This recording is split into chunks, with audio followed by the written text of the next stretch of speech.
ধিক্কার দিতে হয়। আমরা মুসলমান হয়ে আমার বাবার কবর দিয়েছি বাড়ি বাড়ি, পারিবারিক কবরে, বাড়ির পাশে যখন নাতির বিয়ে হয়, পতির বিয়ে হয়, ওই বিয়ের বক্সটাই ওই কবরের পাশে ডেলাম দিয়ে বসায় রাখে। কি বলেন, ঠিক কিনা? যেই বক্সের আওয়াজে 3 কিলোমিটার দূর পর্যন্ত আওয়াজ যায়, আপনাদের বিবেকে কি এটা ধরে না যে এই কবরের পার ভাঙ্গা ভাঙ্গা তোমার এখানে রাখা দাদার কবরের চিনার মধ্যে পড়তেছে, মাথার মধ্যে পড়তেছে? হাদিসের ভিতরে আসছে একজন মুর্দা ব্যক্তিকে তার হাড়ে আঘাত দেওয়া তার কেমন যেন জীবিত ব্যক্তির উপর আঘাত করা। আমাদের একটা মাসআলা জেনে নিতে হবে। আমরা অনেক সময় বুঝি না, কবরের উপর কবর দিয়ে দেই। কবরের উপর কবর কখন দেওয়া যায়? যখন বিকল্প কোনো জায়গা নাই, অন্য কোনো কবরস্থান নাই, চতুর্দিক পানিতে ভরপুর, এই জায়গাটুকু শুকনা আছে, অতএব এখান ছাড়া অন্য কোথাও কবর দেওয়া যাবে না। সেই জায়গায় কবরের উপর দ্বিতীয় কবর দেওয়া বৈধ। অন্যথায় অন্য জায়গায় কবরস্থান ফাঁকা রয়েছে, হাজারো কবরস্থান খালি রয়েছে, হাজারো জায়গা রয়ে গেছে, এমত অবস্থায় একজন এক কবরের উপর দ্বিতীয় কবর দিতে যাবেন, 1 নম্বরে কবরবাসীর উপর অপমান করা হয়, তার হক নষ্ট করা হয়। কবর খনন করতে যাইয়া মুর্দা ব্যক্তির হাড়ের উপর আঘাত করবেন। একজন জীবিত ব্যক্তির পায়ে আঘাত করলে যেরকম কষ্ট হয়, সেরকম মুর্দা ব্যক্তির পায়ে আঘাত করলে, হাড়ে আঘাত করলে তার চেয়ে বেশি কষ্ট হয়। এর জন্য এই কবরস্থানে দিতে হবে। এখানে দিলেই জান্নাতে চলে যাইবে, আর অন্য জায়গায় দিলে জান্নাত হয়ে যাবে না, এই বিষয়টা কারো দিলের ভিতরে রাখবেন না। অনেক কবর দিতে যাইয়া দেখা যায় যে কবর খনন করতে দেরি, পুরা কঙ্কাল বাইর হইতে দেরি হয় না। এই কঙ্কালের উপর এরকম ভাবে আঘাত করা হয়, কাইটা কাইটা তাকে ওইখানেই দাফন করা হয়। এটা থেকে ফিরতে হবে। হাজারো কবরস্থান ফাঁকা রয়েছে, এই কবরস্থানে জায়গা হয় না, যেখানে ফাঁকা আছে সেখানে তাকে দাফন করেন। এই জায়গায় বরাত হয়ে গেছে, আরেক জায়গায় আপনি তাকে দাফন করবেন। তারপরও কবরের উপর কবর দিতে যাবেন না। কবরের উপর কবর দিতে চাইবেন, তার কঙ্কালের উপর একটা টাচ করবেন।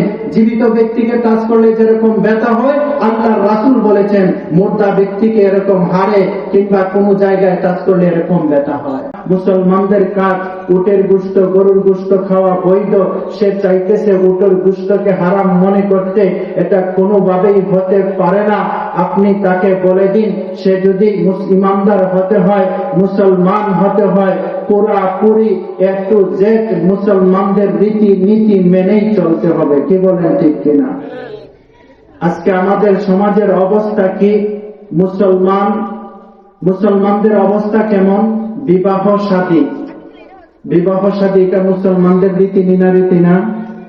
মুসলমানদের রীতি, বিবাহের মধ্যে বক্স বাজানো, ডেস্ক বাজানো, এগুলা কি মুসলমানদের না বিজাতিদের? কথা বলেন না মুরব্বীরা, এটা মুসলমানদের কাজ না বিজাতিদের কাজ? বিবাহ করা সমস্ত নবীদের সুন্নতের মধ্য থেকে একটা সুন্নত। বলেন তো, কোন নবী বিবাহ শাদী করতে যায়া তাদের বিবাহের মধ্যে কোনো গান বাজনার আয়োজন করেছেন? বলতে পারবেন? করেন নাই। তাহলে আমাদের মুসলমানদের বিবাহের মধ্যে সুন্নত একটা আমলের মধ্যে গান বাজনার একটা হারাম কাজের ব্যবস্থা করা হয়, এটা মুসলমানদের কাজ না বিধর্মীদের কাজ? বিধর্মীদের কাজ। যখন আমরা পানি পান করি, এটা বিসমিল্লাহ বলে পানি পান করা হয় না? এখন যদি কেউ হারাম মদকে বিসমিল্লাহ বলে পান করে, এটা বিসমিল্লাহর সাথে সুবিচার হলো না, বিসমিল্লাহর সাথে ঠাট্টা করা হলো? বলেন না, কি করা হলো? বিসমিল্লাহর সাথে ঠাট্টা করা হলো। ঠিক তদ্রুপ ভাবে বিবাহ শাদী এটা সুন্নত, আল্লাহর রাসূলের একটা অকাট্য সুন্নত। এই সুন্নত পালন করতে যাইয়া যারা ডেস্ক বাজায়, বক্স বাজায়, নর্তকী নাচায়, এরা সুন্নত কাজের সাথে ঠাট্টা করে। কি বলেন, ঠিক কিনা? এর জন্য মুসলমানরা সোচ্চার হয়ে যান। বিধর্মীদের কোন কালচার আমাদের ভিতরে ফিট করতে হবে না। আমাদের কালচার অনেক অনেক দিয়ে রাখছেন। মুসলমানদের বিবাহের মধ্যে একটা সুন্নত কাজ বাস্তবায়ন হবে। মুসলমানদের প্রত্যেকটা আনন্দের ভিতরেই রয়েছে সওয়াব, আর মুসলমানদের সওয়াবের মধ্য দিয়েই আল্লাহ পাক রব্বুল আলামিন প্রত্যেকটা উত্তম কাজকে সম্পূর্ণ করে থাকেন। মুসলমানদের ঈদ 2 রাকাত নামাজ সওয়াব হয়, মুসলমানদের ঈদ কুরবানি দেওয়া হয় সওয়াব হয়, আর বিদআতীদের যত কাজ হয় সেগুলা তাদের ক্ষেত্রে সওয়াব হতে পারে, মনে করতে পারে, কিন্তু আমাদের বিধান মতো এগুলা সওয়াব নয়। কি বলেন ঠিক কিনা? এর জন্য প্রিয় হাজরিন, আমরা সওয়াবের কাজ করতে যাওয়ার জন্য এই সওয়াবের কাজের ভিতরে গুনার কাজ প্রবেশ না করাই। এর জন্য মুসলমানদের যে বিধান আছে, নীতিমালা আছে, সেই নীতিমালার অনুপাতেই চলতে হবে। কি বলেন ঠিক কিনা? বিবাহ শাদী, ছেলের বিয়ে, মেয়ের বিয়ে, নাতির বিয়ে, পতির বিয়ে, বিবাহ শাদী দিবেন নিবেন, কোন ডেস্ক বক্স, নর্তকী, নাচানাচি এগুলা চলবে না। কি বলেন ঠিক কিনা? এগুলা করবে তো আমাদেরকে আমাদের রাস্তা থেকে দূরে সরে যেতে হবে, আমাদের অবস্থা ভয়াবহ হবে, আমাদের অনেক শাস্তি ভোগ করতে হবে, অনেক কষ্ট ভোগ করতে হবে, অনেক আযাব আর গজবের মোকাবিলা করতে হবে। কি বলেন ঠিক কিনা? এর জন্য আল্লাহর রাসূল সাল্লাল্লাহু আলাইহি ওয়াসাল্লাম আমাদেরকে যে আদর্শ দিয়ে গেছেন, আমরা সেই আদর্শকে সাদরে গ্রহণ করব। পারবো তো ইনশাআল্লাহ? এই আদর্শ থেকে সরে গেলে মায়ের পিটুনি একটাও মাটিতে পড়বে না, সবকটা পিঠে পড়বে। কি বলেন ঠিক কিনা? একজন কবি লিখেছেন যে খুকন খুকন ডাক পারি, খুকন মুদের কারবারি, আয়রে খুকন ঘরে আয়, দুধ মাখা ভাত কাকে খায়। এই কবিতা আছে না? মায় দুধ ভাত তৈরি করে প্লেটে বাইরা ছেলেকে ডাকতেছে, ছেলেকে তালাশ কইরা পাইতেছে না, ছেলের তালাশে গেছে, এদিকে দুধ মাখা ভাত কাকে খেয়া যাইতেছে। কি বলেন ঠিক কিনা? ঠিক তদ্রুপ ভাবে আজকে মুসলমান বিবাহ করবে সুন্নত তরিকায়, প্রত্যেকটা কাজ হবে ইসলামের রীতিনীতিতে। আজকে মুসলমানদের সামাজিক কালচারাল যে রীতিনীতি গুলা, এগুলা দেখলে ধিক্কার দিতে হয়। দেখলে পরে মনে হয় না এটা মুসলমানদের আনন্দ অনুষ্ঠান, না হিন্দু বিজাতিদের এটা আনন্দের অনুষ্ঠান। তারা মুসলমানদের রীতিনীতি বাদ দিয়ে বিজাতিদের রীতিনীতি গ্রহণ করছে। কেমন যেন আমার তেলাওয়াত কিন্তু আয়াতের মধ্যে এটার অর্থ ওই কবিতার সাথে মিল করে আল্লাহ কেমন যেন ডাক দিয়ে বলতেছেন, মুসলমান মুসলমান ডাক পারি, মুসলমান মুদের কারবারি, আয়রে মুসলমান ঘরে আয়, তোদের কারণে ফিলিস্তিন কাশ্মীরের মুসলমান মার খায়। কি বলেন ঠিক কিনা? আজকে যদি আমরা মুসলমানিত্ব ঠিক রেখে চলতাম, আজকে জুমার দিন মসজিদে যেরকম ভাবে মুসল্লি ভরপুর ছিল, এরকম যদি ফজরের নামাজে ভরপুর থাকতো, এরকম যদি ইসলামিক একটা ওয়াজের মাহফিলে প্যান্ডেলে যদি ভরপুর মুসল্লি থাকতো, বিধর্মীরা বিজাতিরা মুসলমানদের উপর চোখ তুলিয়ে তাকানোর সাহস পাইত না। কি বলেন ঠিক কিনা? আজকে তারা চোখ তুলিয়ে তাকানোর সাহস পায় কেন? দেখে মুসলমানদের মুখ আর দিল এক না। শুক্রবারে মুসল্লি ভরপুর থাকে, জোহর আসরের নামাজে তালাশ করে পাওয়া যায় না, ফজরের নামাজে তালাশ করে পাওয়া যায় না। ওদের বিবাহ শাদীর কালচার অনুষ্ঠান আমাদের রীতিনীতিতে হয়। আমরা যে যে পন্থা অবলম্বন করি, একটা মুসলমান কন্যা সন্তানের বিবাহ বন্ধনে আবদ্ধ করবে, তারাও আমাদের পরিপূর্ণ কালচার মেনে চলে। অতএব ওদের ইমানদারিত্বের যে রুহানিয়ত, আল্লাহ তাআলার প্রদত্ত যে একটা কুদরতি শক্তি পায়, এটা থেকে ওরা বঞ্চিত। অতএব ওদেরকে মারলে পিটলে ওদের পক্ষে আল্লাহর প্রদত্ত রহমত আসবে না, ওদেরকে মারপিট করা সহজ। এর জন্যই তারা মুসলমানদের উপর ঝাঁপাইয়া পড়ে। কি বলেন ঠিক কিনা? এর জন্য আমরা যদি আমাদের ঘরে ফিরে আসতে পারি, আমরা যদি আমাদের লাইনে উঠতে পারি, আমরা যদি আমাদের রীতিনীতি মেনে চলতে পারি, তাহলে আমাদের অবস্থাও সাহাবায়ে কেরাম 313 জনকে দিয়ে যেরকম ভাবে আল্লাহ পাক রব্বুল আলামিন বদরের প্রান্তে বিজয় দিয়েছেন, বর্তমান সময়েও মুসলমান যখন ঐক্যবদ্ধ ভাবে ইসলামের প্রত্যেকটা আদর্শকে সাদরে লালন করে তার ব্যক্তি জীবন পরিচালনা করবে, তার পারিবারিক জীবন পরিচালনা করবে, তার সামাজিক জীবন পরিচালনা করবে, তার রাষ্ট্রীয় জীবন পরিচালনা করবে, মুসলমানরা এরকম ভাবে আল্লাহর প্রদত্ত রহমত বরকত পেয়ে তাদের জীবন পরিচালনা করবে। কি বলেন ঠিক কিনা? মুসলমানরা তাদের বিজয় দেখতে পাবে। এর জন্য আমাদের কাজ, আমাদের ইসলামের ভিতর পরিপূর্ণভাবে প্রবেশ করতে হবে। ধিক্কার দিতে হয়, আমরা মুসলমান হয়ে আমার বাবার কবর দিয়েছি বাড়ি বাড়ি পারিবারিক কবরে, বাড়ির পাশে যখন নাতির বিয়ে হয়, পতির বিয়ে হয়, ওই বিয়ের বক্সটাই ওই কবরের পাশে ডেলাম দিয়ে বসায় রাখে। কি বলেন ঠিক কিনা? যেই বক্সের আওয়াজে 3 কিলোমিটার দূর পর্যন্ত আওয়াজ যায়, আপনাদের বিবেকে কি এটা ধরে না যে এই কবরের পার ভাঙ্গা ভাঙ্গা তোমার এখানে রাখা দাদার কবরের চিনার মধ্যে পড়তেছে, মাথার মধ্যে পড়তেছে? হাদিসের ভিতরে আসছে একজন মুর্দা ব্যক্তিকে তার হাড়ে আঘাত দেওয়া তার কেমন যেন জীবিত ব্যক্তির উপর আঘাত করা। আমাদের একটা মাসআলা জেনে নিতে হবে। আমরা অনেক সময় বুঝি না, কবরের উপর কবর দিয়ে দেই। কবরের উপর কবর কখন দেওয়া যায়? যখন বিকল্প কোনো জায়গা নাই, অন্য কোনো কবরস্থান নাই, চতুর্দিক পানিতে ভরপুর, এই জায়গাটুকু শুকনা আছে, অতএব এখান ছাড়া অন্য কোথাও কবর দেওয়া যাবে না। সেই জায়গায় কবরের উপর দ্বিতীয় কবর দেওয়া বৈধ।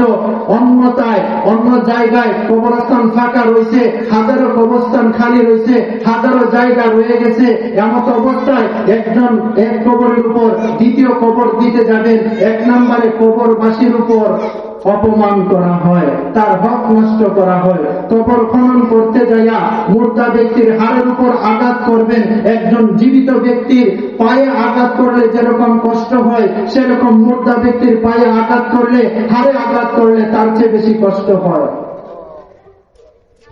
এর জন্য এই কবরস্থানেই দিতে হবে। এখানে দিলেই জান্নাতে চলে যাইবে, আর অন্য জায়গায় দিলে জান্নাত হয়ে যাবে না, এই বিষয়টা কারো দিলের ভিতরে রাখবেন না। অনেক কবর দিতে যাইয়া দেখা যায় যে কবর খনন করতে দেরি, পুরা কঙ্কাল বাইর হইতে দেরি হয় না। এই কঙ্কালের উপর এরকম ভাবে আঘাত করা হয়, কাইটা কাইটা তাকে ওইখানেই দাফন করা হয়। এটা থেকে ফিরতে হবে। হাজারো কবরস্থান ফাঁকা রয়েছে, এই কবরস্থানে জায়গা হয় না, যেখানে ফাঁকা আছে সেখানে তাকে দাফন করেন। এই জায়গায় বরাট হয়ে গেছে, আরেক জায়গায় আপনি তাকে দাফন করবেন। তারপরও কবরের উপর কবর দিতে যাবেন না। কবরের উপর কবর দিতে যাইবেন, তার কঙ্কালের উপর একটা টাচ করবেন। জীবিত ব্যক্তিকে টাচ করলে যেরকম ব্যথা হয়, আল্লাহর রাসূল বলেছেন মুর্দা ব্যক্তিকে এরকম হাড়ে কিংবা কোনো জায়গায় টাচ করলে এরকম ব্যথা হয়। এই কাজটা করতে যাবেন না। এরকম ভাবে আপনি যখন বক্স লাগাইবেন, ওই পার ভাঙ্গা ভাঙ্গা যখন দাদা কিংবা বাবার মুখে পড়বে, ছিনায় পড়বে, জীবদ্দশায় মাটির ঢিলা দ্বারা কপালে কিংবা বুকে ঢিল মারলে যেরকম আঘাত হয়, তার চেয়ে বেশি আঘাত হয়, ধিক্কার দিতে হয় ওই সমস্ত রেখে যাওয়া উত্তরসূরিদেরকে, যাদেরকে রেখে যাওয়ার কারণে আমি মরে যাওয়ার পর আমার কবরে ইসালে সওয়াব উপলক্ষে সূরা ইখলাসের সওয়াব পৌঁছিবে, 2 রাকাত নফল নামাজের সওয়াব পৌঁছিবে, নফল রোজা রাখার সওয়াব পৌঁছিবে। সেই জায়গায় সওয়াব তো পৌঁছেই না, বরং তো ঢিলা দিয়ে দিয়ে আমাকে আঘাত প্রাপ্ত করতেছে। কি বলেন ঠিক কিনা? আপনারা কি এরকম উত্তরসূরি রাইখা যাইতে চান? যে উত্তরসূরিরা আপনাকে বাড়ির পাশে দাফন করবে, আর কবর থেকে কবরের বার ভাঙ্গা ভাঙ্গা আপনার বুকে পড়ুক, নাকে পড়ুক, মাথায় পড়ুক, পায়ে পড়ুক, আপনারা কি এটা চান? কি বলেন চান? অতএব এই সমস্ত জিনিস থেকে বারণ করে যাবেন, নিষেধ করে যাবেন। সমাজে যদি হয় এগুলা সম্মিলিত ভাবে নিষেধ করতে হবে। আজকে সমাজের ভিতরে আযাব আর গজব আছে, তার কারণ কি? তার কারণ একটাই, আমি যদি ব্যক্তিগত ভাবে গুনাহ করি, আল্লাহর পক্ষ থেকে আযাব আর গজব ব্যক্তিগত ভাবে আমাকে পাকড়াও করবে। যখন মানুষ সমষ্টিগত ভাবে গুনার কাজে লিপ্ত হবে, গ্রামবাসী গুনার কাজে লিপ্ত হবে, গ্রামের মধ্যে একজন অন্যায় কাজ করতেছে, অবিচার করতেছে, সম্মিলিত ভাবে করতেছে, তাকে বাধা প্রদান করে না, আল্লাহর পক্ষ থেকে আযাব আর গজব আসলে ওই গোটা এলাকার মধ্যে সেই আযাব আর গজব আসবে। কি বলেন ঠিক কিনা? এর জন্য সম্মিলিত ভাবে কোন গুনাহের কাজ যেন হইতে না পারে, কোন গানের আয়োজন যেন না হয়, কোন বাদ্যযন্ত্রের আয়োজন যেন না হয়, যে কাজ করলে আল্লাহ নারাজ হয় এরকম কোন কাজ যেন সমাজের ভিতরে না হয়। এর জন্য সমাজের মসজিদ কমিটি সোচ্চার দৃষ্টি রাখতে হবে সমাজের প্রতি। আপনি শুধু মসজিদের মুতাওয়াল্লি হইয়া বসে থাকলেন, সেক্রেটারি হইয়া বসে থাকলেন, শুধু বেতনের ক্ষেত্রে আপনি তাকিদ দিলেন, গোটা সমাজ আপনার দিকে তাকায় রয়েছে। গোটা সমাজটাকে আপনি নিয়ন্ত্রণ করতে হবে। যত অন্যায় কাজ হবে, যত অবিচার কাজ হবে, গোটা মসজিদ মহল্লার পুরা কমিটি মিলে এই অন্যায় কাজকে নিষেধ করতে হবে। না হয় কাল কিয়ামতের ময়দানে জবাবদিহিতা করতে হবে। আল্লাহর রাসূল সাল্লাল্লাহু আলাইহি ওয়াসাল্লাম বলেন, কুল্লুকুম রাঈন ওয়া কুল্লুকুম মাসউলুন আন রাইয়াতি। প্রত্যেক ব্যক্তির উপর সুনির্ধারিত দায়িত্ব আছে। ওই দায়িত্ব সম্পর্কে তাকে জিজ্ঞাসা করা হবে। উত্তর না দেওয়া পর্যন্ত এক জাররা বরাবর চলাফেরা করতে পারবে না। এর জন্য আপনি ফ্যামিলি মেম্বার, আপনি বাবা, আপনার সন্তানদেরকে সুপথে পরিচালনা করা আপনার দায়িত্ব। আপনি মসজিদের মুতাওয়াল্লি, এক মহল্লার মুতাওয়াল্লি, আপনি পুরো মহল্লার খবর নিতে হবে। তাদেরকে সুন্দরভাবে পরিচালনা করতে হবে। তারা মুসলমানদের থিওরি মেনে চলতেছে কিনা এগুলা ফলো করতে হবে। যদি না করে ইমাম সাহেবকে বলতে হবে, ইমাম সাহেব আপনি মসজিদের দায়িত্ব, মসজিদের মিম্বরের মালিক আপনাকে বানায় দেওয়া হয়েছে। অতএব মিম্বর থেকে ইসলামের যে বিধান শরিয়া মোতাবেক জীবন পরিচালনা করার নির্দেশ আপনি নির্দ্বিধায় ওই জায়গা থেকে আপনি স্পষ্ট আকারে বলে দিবেন, মানুষ যেন সেইভাবে তার জীবন গঠন করে। কে বলেন ঠিক কিনা? এর জন্য প্রিয় হাজিরিন, মুসলমানদের রীতিনীতি মেনেই আমাদের জীবনকে গঠন করতে হবে। পারবো তো ইনশাআল্লাহ? পারবো তো ইনশাআল্লাহ? পারবো তো ইনশাআল্লাহ?